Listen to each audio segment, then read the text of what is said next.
السلام عليكم البنات، ان شاء الله تكونوا كامل بخير. اليوم جبت لكم قراطة بطاطا بدون قلي. هاد القراطة يجي مشمخ من الداخل وبزاف بنين وما يديلكش كامل الوقت.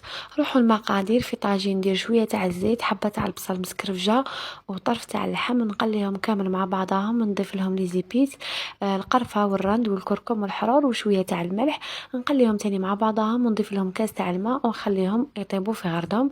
من جهه نقطع البطاطا دوائر ونملحها ونديرها تفور في كسكاس.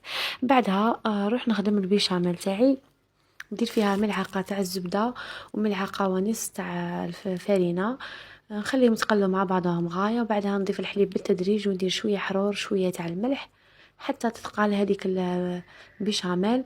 ومن جهه بعد ما طابت لي هذيك لاصوص تاعي نميكسيها، ومن بعدها نخدم البلان تاعي ندهنه بالزبده، ونبدا نضيف فيه البطاطا ونضيف تاني الفرماج ونضيف تاني بيشاميل، ونزيد لها تاني اللحم الفوق، ونزيد لها تاني الفرماج رابي والبطاطا والفرماج والبيشاميل يعني بالتدريج، وندخلها الطيب. وبعد ما طابت تشوفوا النتيجه كيفاه جات، يعني ما شاء الله. هاد البطاطا تجي بزاف بنينه والحاجه شابه بلا قليهن. ان شاء الله كامل تعجبكم، وماذا بيا ديروا لي جيم وابوني.